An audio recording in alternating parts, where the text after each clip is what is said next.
Hi guys, and welcome back to another week. And this week we're just gonna go through a newsletter. I have one question um about osteitis pubis, or kind of like groin pain, what to do with it. And we're just gonna talk through like kind of my 6-point checklist that I kind of do on that. Um we have someone here who's just got a lactic test done last week, so if they have any questions, we can fire ahead. Great. So I'll just ask people here first. Do you have any questions or just want to listen in? I just have one question. Yeah, fire ahead. I can do it at any time. Um, it's a physio type question. Yes, Is perfect. that Yeah. okay? Yeah, yeah. Um, the I was saying to you in my email that most of my running was done, like racing was 10 years ago. Then I have was just running for myself, doing the same pace all the time for the last 10 Okay. years, and then I did half marathon then in Limerick in May, and then I did a charity half marathon at a much slower pace. I suppose I kind of came onto the Pilates because I started getting a few injuries Yeah. about six I'm just going months to write ago. down these so I just don't forget the dates. So a half marathon in May. Yeah. Yeah, yeah. Okay. Um, and so I haven't done like very fast running in a long time. So after the lactic test the other day, it was about 2 hours after I could feel the back of my hamstring.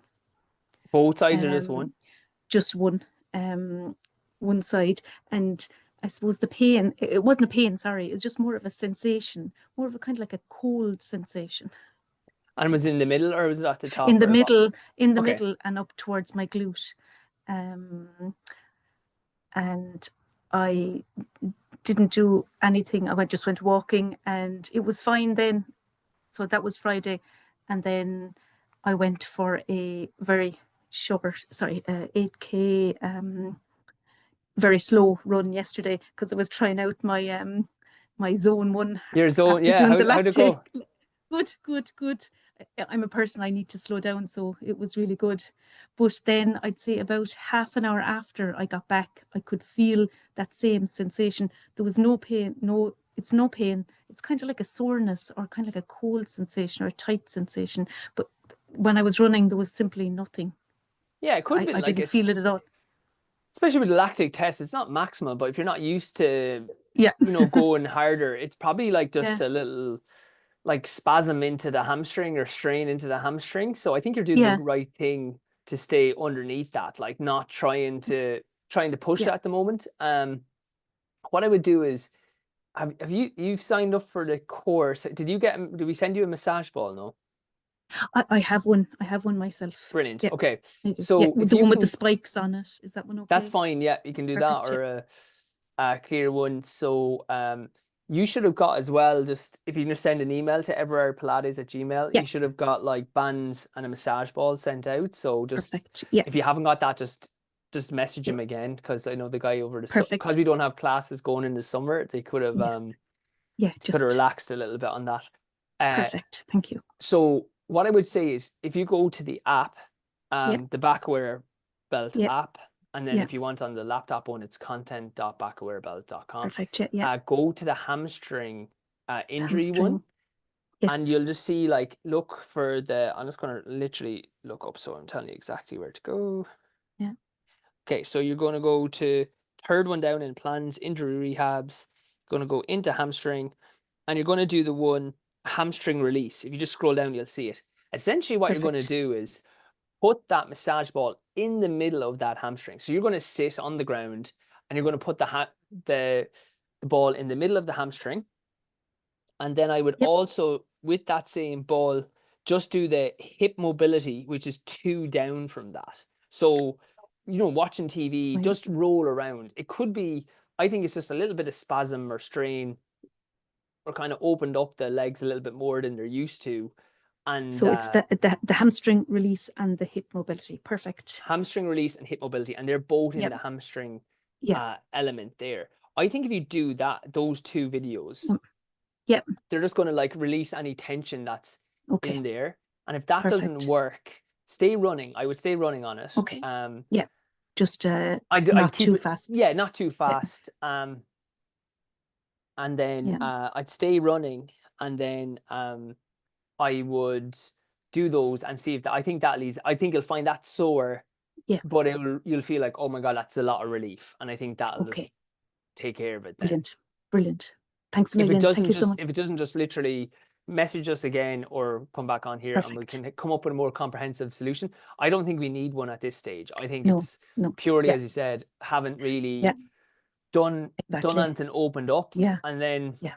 even in the structure, I think even if I'm saying zone 4 for you, stick at zone 3 Okay. for Perfect. your Yeah. workouts, just to open up, and that will keep Absolutely. the heart rates then will keep you, that you aren't just Yeah. going Yeah. hatchet. And Because that's my plan, is to kind of do it and then just kind of get used to the you know, the sessions. And yeah, perfect. that's a really my good idea. plan. Like, Yeah, going like forward. the Do key, this. key thing with this is not to try introduce too many new stimulants stimuluses at once.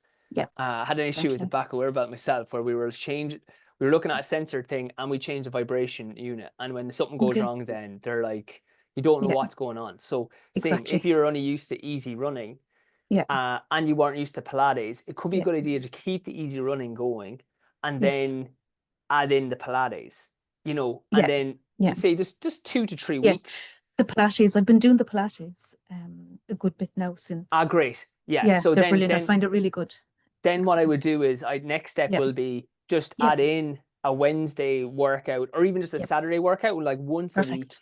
And Yeah. then what you'll find, and again, as I said this in the, I might mention this in the last ones, but as Laurie knows, I repeat myself a lot. So I actually I always listen say as to my well. wife, I just get new audiences rather than new stories. So, like, I actually was doing a workout today, right? And as I said, I'm only back racing myself. And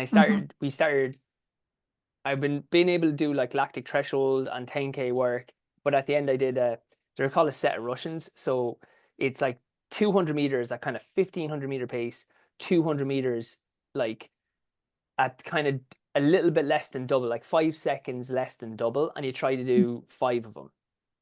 And halfway through, I was getting a little bit carried away. They were going fast. I was like, no, I'm getting the right stimulus here, but I need to calm down, because all I'm trying to do is get through this and feel healthy. And the fact I'm not like eking it out, and it's the same with you.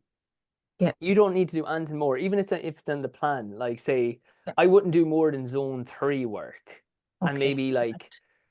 Yeah. 15 minutes max that, you know. So say, even if it's saying like 3 by 7 minutes, I would probably only do Yeah. 3 by 5 with the same recovery, because what you're trying to get used to is a kind of 10-minute warm up, stretching, doing something that's like intentionally a workout, and then a cool down, and getting used to that. Then it's easy to build back up after that. But Yeah. you don't want to go Exactly. too hard. I feel sometimes people are like, say for me, I could have easily on today, well, we did like I did 8 600s to 10K kind of effort or pace, and then we did 5 200s at 15. But halfway through, I was like, just like go easier on these, so that you get through it. You'll feel recovered. You're not overly pushing yourself, but you're still getting a lot of stimulus that I haven't gotten in a while. So you just need to do the same thing. Perfect. Thank you so much. Brilliant. Yeah, let me know how it goes, and great having you on. Great. Thank you. Perfect. Thanks so much. Okay. Any other questions there before I schmooze into this? I've got one. Yeah. It kind of came about from listening to your last call, where you mentioned people not getting their knees up enough. Okay, yes. When running. And I've always thought, well, you know, like a lot of my running is slower for the easy stuff. So it was... Unless you go hatchet though. Yeah. You go 0 to hero a lot. Exactly. But then I started thinking, well, you know, because I was presumed when I was going faster that my knees were probably going up high enough. But the race that I was in, because it was a charity race, they had a bunch of photographers, and then they send you this bunch of pictures of yourself to see if you want to buy any of them, right? Yeah. So I went running through the proofs they sent, and I saw in a lot of them, and some were near the finish line. So presumably that's when I was going my fastest. You can see the top of my foot, like from the heel or from the sole. So Yeah. the top of the sole of my foot a lot as my heel's hitting the ground, which would lead me to think that even when I'm going fast, I'm probably doing a bit of heel striking. Yeah, Because it's fine normally, though. yeah. Yeah, Because, I'm thinking this is when I should probably, I saw there was a guy in front of me who had his knee up quite high and you could tell he was going to come down pretty flat, where I'd already made contact with the heel and I felt like I was kind of maybe too upright. I don't know. no, you're right. But like, I'm laughing to myself there because the amount of races I'm like, I am flying. Like, I look like I'm sprinting here. And then you see like video and it's like, why am I jogging? So look, the thing I would say was that was a 10K. Yeah. Yeah. So like, even though you're going fast and it is a race, it's still a 10K. Like it's still quite a long way. So even when we're kind of sprinting or going faster, it's not like a 200 meters where you're going to get knee drive. Okay. No, I would like you do it anyway. I think not forcing that stuff. And we were just saying having those building blocks. So adding in a couple of strides after one race or anything that you do would probably be a good idea. But Okay. after that, I wouldn't be intentionally trying to lift my knees higher when I'm racing.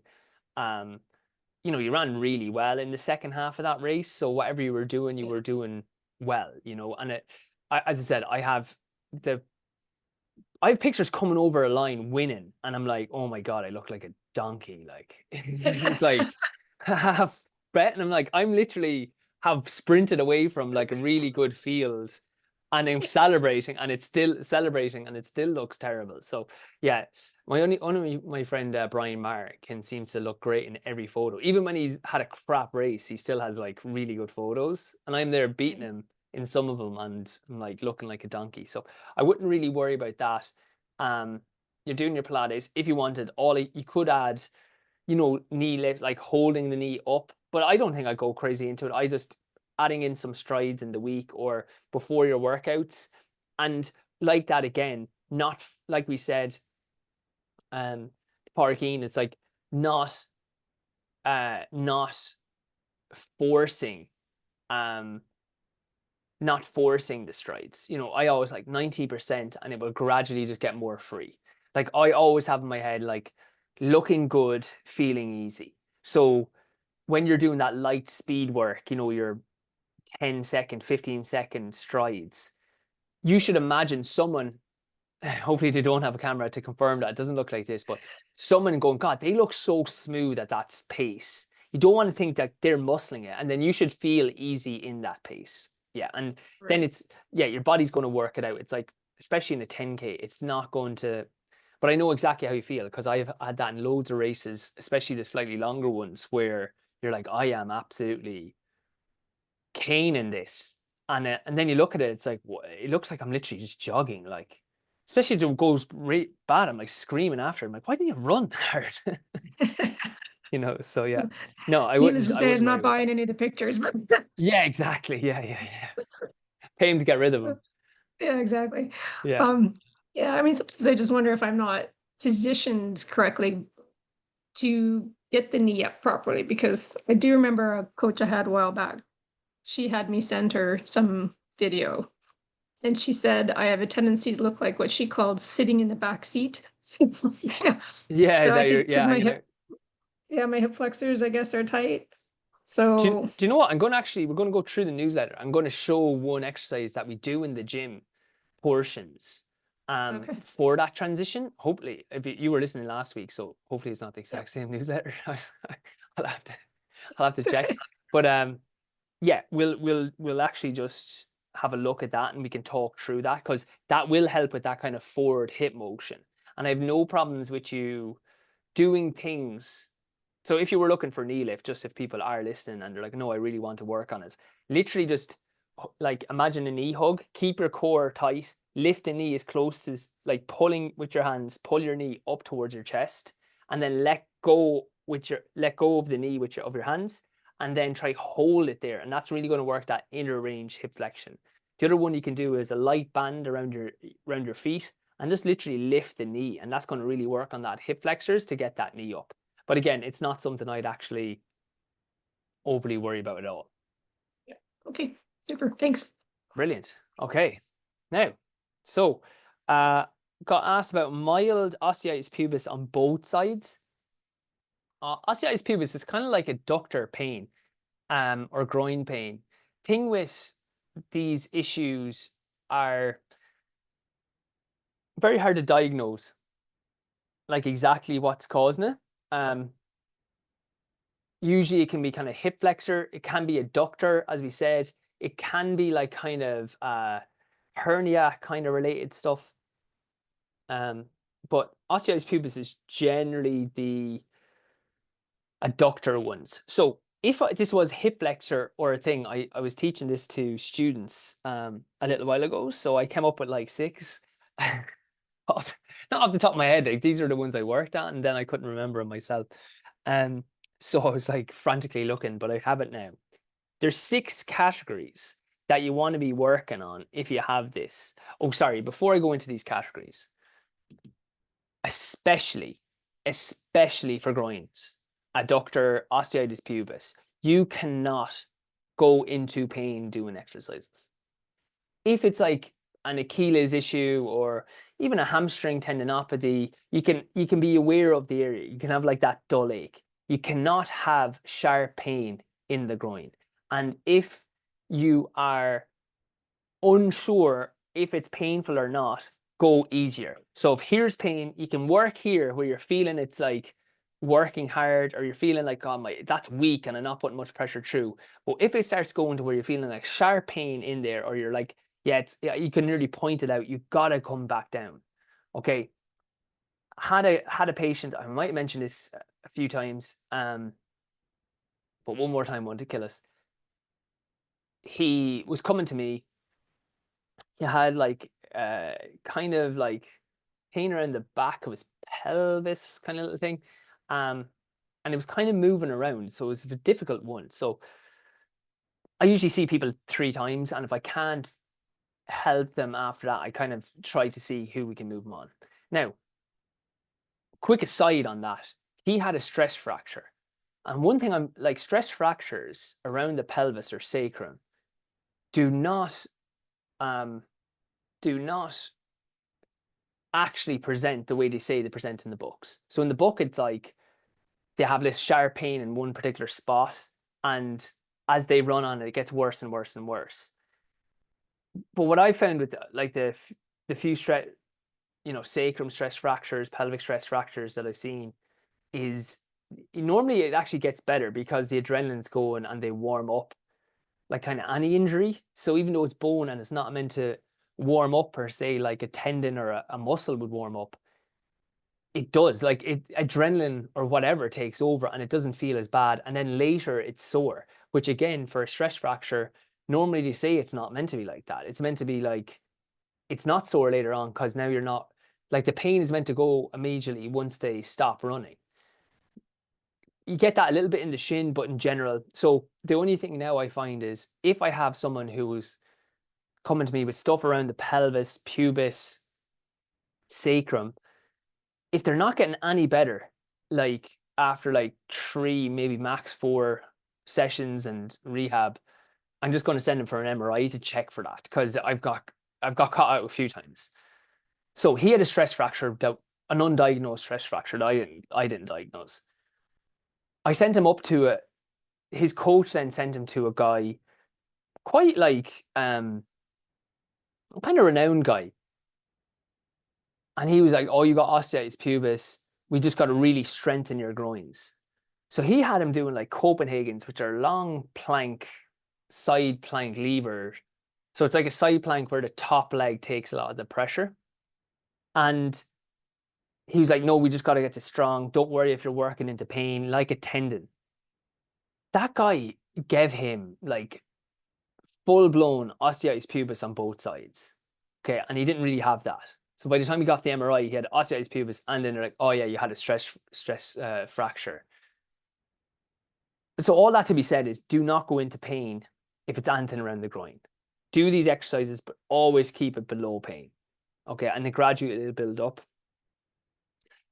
So bilateral is a good sign, to be fair, actually, rather than one side. Although sometimes you can get this thing called a crossover sign. So it's like, it's sore on the other side just because the other side's kind of gone a bit bad. So these are the 6 things that I said that you should be working on with osteitis pubis or groin issues in general. And I'd probably work on these as well if I had a hip flexor strain. So the first was adductor weakness. I'll go through the 6 and then I'll go through like my phase 1, phase 2, and phase 3. So adductor weakness. Second would be like anterior pelvic tilt, kind of core work. The third would be glute max and min. So like medius. So like your glute max work, your glute medius, like your hip adductors, your hip extension. Fourth would be hip flexor weakness. Fifth would be hip mobility. And 6th then would be like, comes in at the end, which would be like whole body. You kind of got to get back to doing your full body. So I'm going to go through them. So first one is adductor weakness. So simple ones we want to do phase 1 is like a soccer ball squeezes or med ball squeezes, like a ball between the leg. We're squeezing for 10 seconds. We're keeping it below pain always. And we're just pressing in on the ball. 10 seconds, we're doing say 5 seconds, 5 seconds off. Do that like say 6 times.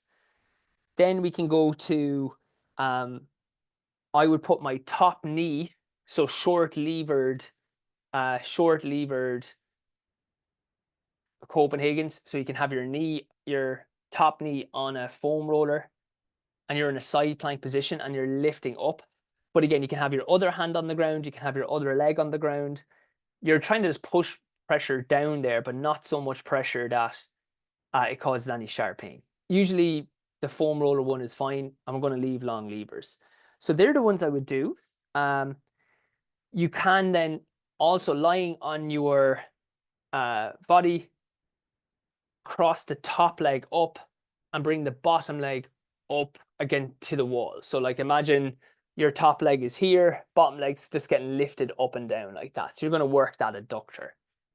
Then you kind of go into your long lever Copenhagen's then. So the last one is side plank and long levers. They would be the phases. So you're just kind of going squeezes, then into maybe short lever with the foam roller, then going to lifting the leg, maybe cables or a band. So you're standing up and you're just bringing the leg in, back out, bringing the leg in, back out. And then doing Copenhagen's at the end, which is like a side plank with your leg fully extended, lifting up.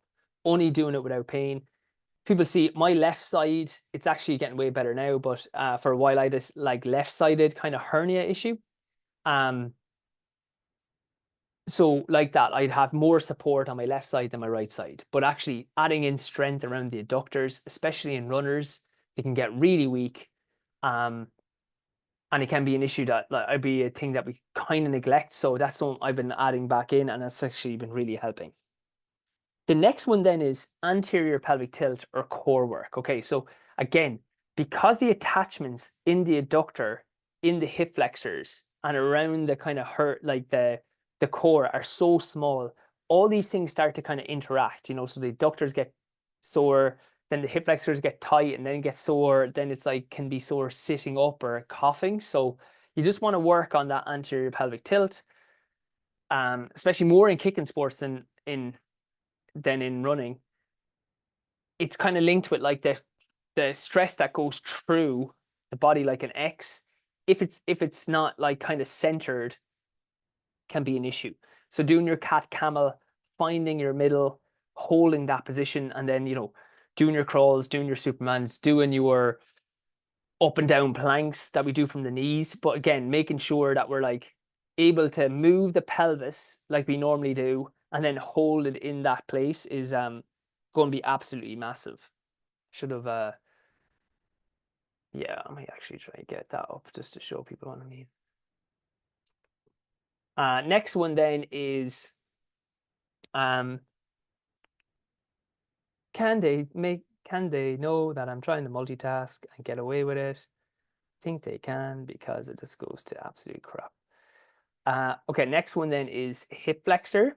Sorry, next one is glute med. I'm just going to get this. I'll be 2 seconds.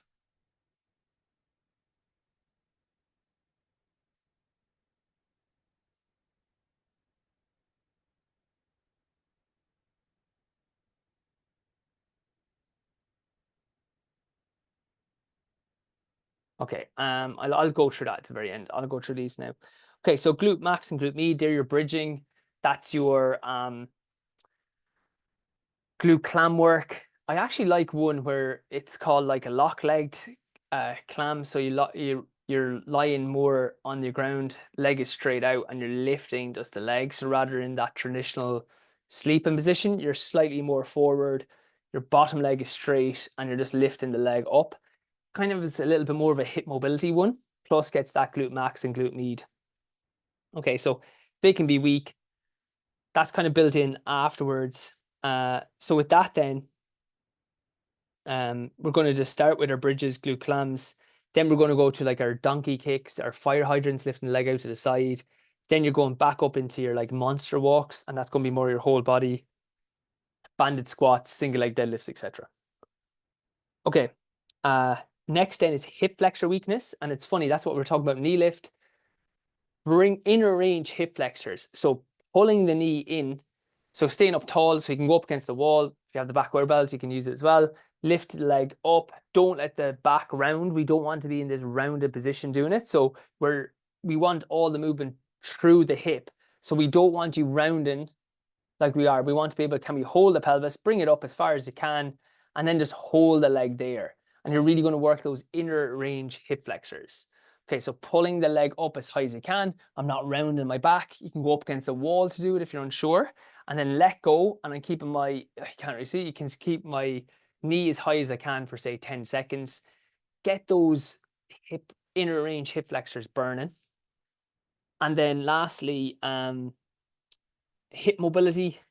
Be careful with the 1990s. You might find that you're a little bit irritated.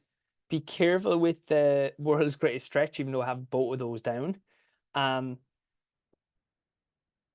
You just like hip flexor stretches here. Maybe that one with the thing. Just mess around with the hip mobility work. That especially we have. This woman's in the Pilates, so mess around with all the like hip mobility stuff and just see which ones like feel good. Essentially, we have the hip circles. As long as there's no pain in them, it won't be an issue. But just see which ones you might like. 1990s, might like the world's greatest stretch, might like the hip airplanes is opening up and back curling in and back out, just to get that rotation back.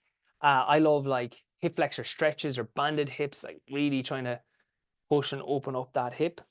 And then lastly, we're going back into whole body. Once this would be like phase one is like those 5. So adductor strengthening, basic core work, glute max and glute med, like your clams, your bridges, hip flexor, inner range hip flexor, and some hip mobility. And then phase 2 wants to be like, your squat shakers, for example, be a good one there. A single leg deadlift, see how your body responds to that. Generally, you want to go double leg. When we're talking same as like hips, start with double leg, maybe goblet squats, that type of thing with maybe bands around the legs, and to start trying incorporating things back in. And I think you'll find like good success there. So I'm just going to bring up one of our things. I'll just share my screen.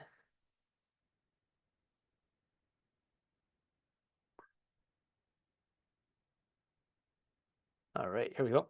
So it's going to turn myself off. Okay, so there's our inner range, lifting up, holding. Even though my sensor's out of position here, you can see I'm not moving my back position that much. So I'm trying to lift, but I'm not rounding at my back. And I can go right up against the wall if I wanted. Here is an example of not a hip mobility one. So it's like a warrior pose, a little bit easier. So feet are turned out, and then we're just dropping in here. Again, I don't mind my sensor going out of position here. If I was on phase 1, I'm just going to say that I'm going to stay on phase 1. I am going to get a little bit of rounding at the back here, but I'm not overly concerned because it is more of a hip mobility one. But that's like a warrior pose. You just want to mess around. So I was just starting with that because it's like a gentle hip mobility one.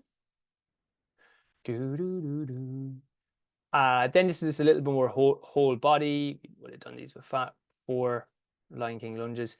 Here we're doing like our squeezes. And again, what I'm doing here is I'm combining a little bit of the ab work.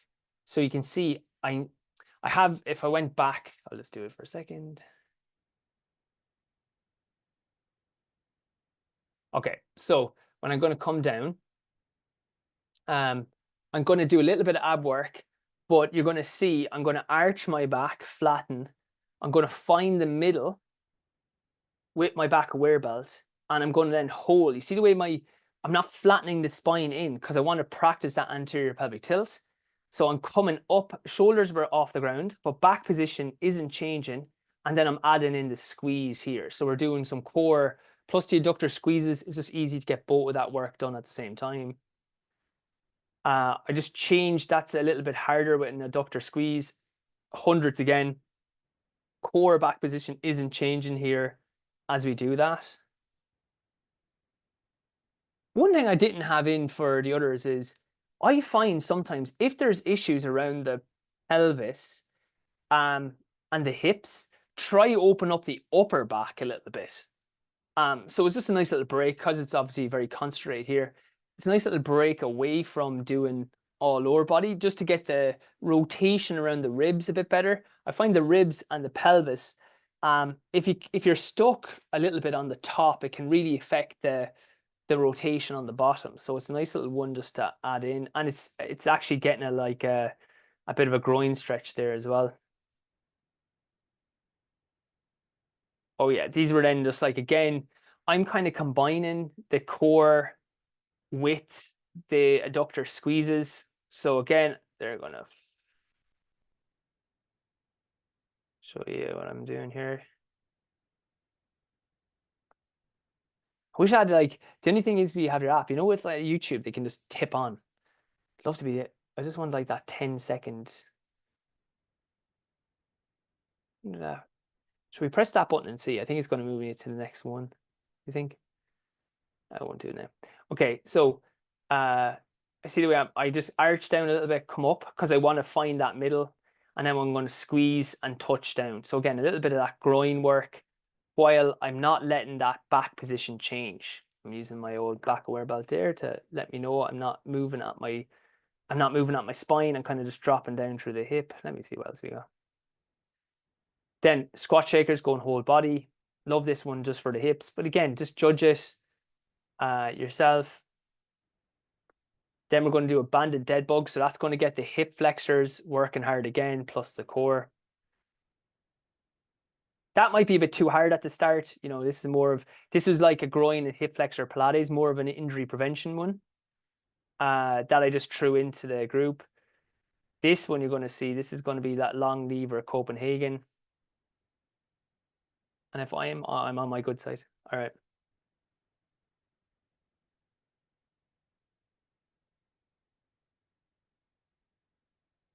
Or maybe I didn't do it. Okay, usually, I don't know what.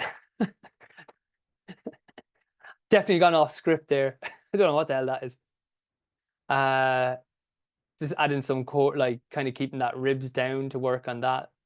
And again, just adding that like hip flexor work.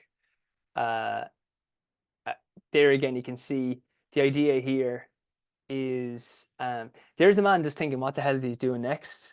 Laurie's seen that like where we're searching, so it's like, what the hell is the next? What's the next exercise after this?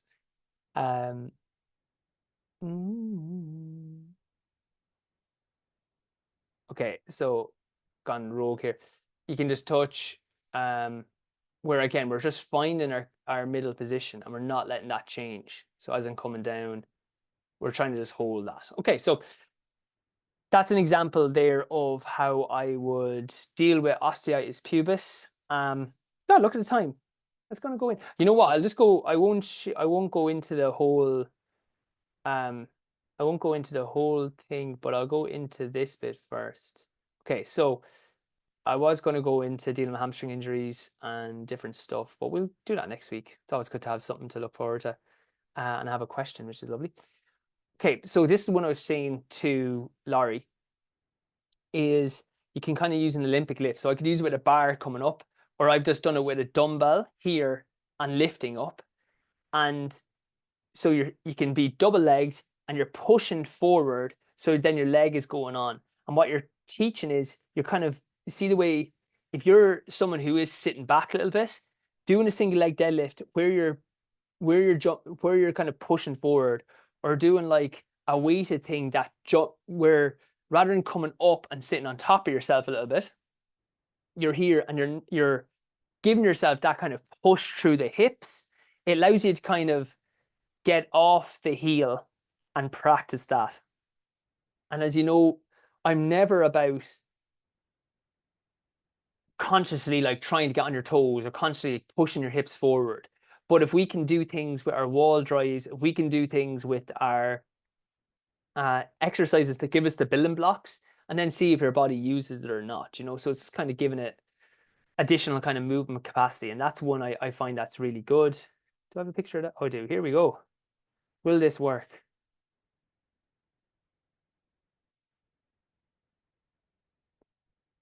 Shut up. How do I turn him off? Don't know if he can hear that. It's just me. So sometimes when people are here, there we go. Okay, great. So I'm just going to go back on that again because, all right. So when we're doing this, this is really good if people have a large anterior pelvic tilt. If they're doing things in standing, they have a tendency to arch through their back a lot to get that. There's kind of a science behind why that is. It's like they can't get that extension. But if they're bringing one leg forward, it allows them to keep their back in a good position and forces that kind of push through the legs. That's why people with anterior pelvic tilts are very good runners, but they can, like Usain Bolt had a lot of back problems, but he did a lot of like traditional lifts. And if I was his coach, I would have had him doing that type of lift. And I think he would have not probably run faster because he ran ridiculously fast, but not have as much back problems as he did. Yeah, so you're sitting in. I'm going to show that one more time. And rather than coming up through here, we're doing the same type of exercise. We're sitting in, but we're pushing forward. Okay, so sit in and I push my leg forward, and that lifts the weight kind of comes up naturally. You can do it with a barbell either. Okay, now 2 questions. Thanks, Owen. Brilliant. Would you run with osteitis pubis or judge as you go? If it wasn't sore, running, I would run. And if I wasn't doing a very comprehensive rehab initially, I would actually rest. So if it was sore running, I would rest. And if it was, there's 2 times I'd rest. If it's sore when you're running, or if it's a lot worse the next day. You know, some of my kind of key things is like if you wake up the next day after running, and so it's a lot worse. If it's sore running, or if you're changing, if you're having to limp, or like I had a friend, and again, the guy I was talking about, you could see it some days he was out and he was nearly like hobbled like an old man. And it's like, look, you're not helping yourself then. The other time I would rest is if this stuff, you know, like say that Pilates there, if the stuff I've said to work on, you're missing. So say you're like, yeah, crap, I'm only doing the bridging and I'm not doing the adductor strength, or I'm doing some hip mobility and I'm not doing like the whole body. I would get a comprehensive rehab going and take the additional stress, like you said to Pádraig Ian, where it's like we only want to be adding one new thing at a time. So I hope that answers your question. If I was like, I'm ticking all those boxes, it's mild osteitis pubis, I can run with it and it's not making it any worse, or it's not making me limp, and I'll stay doing my rehab and I think it'll gradually progress. Yes. If I was like, I need to add a bit more into my rehab, then I wouldn't run. So then I know what the rehab is doing. Is that making it worse? Am I feeling stronger? Just give it like a week or 2 and then you could go back running. Brilliant. Hope that answers that. Okay, brilliant. That was a good one. Chalk it up. Another good one in the bag, guys. So thanks a million for coming, and yeah, see you next week. Thanks, Owen. Thanks, Thanks, you. Owen. Take care. Thank you. Bye.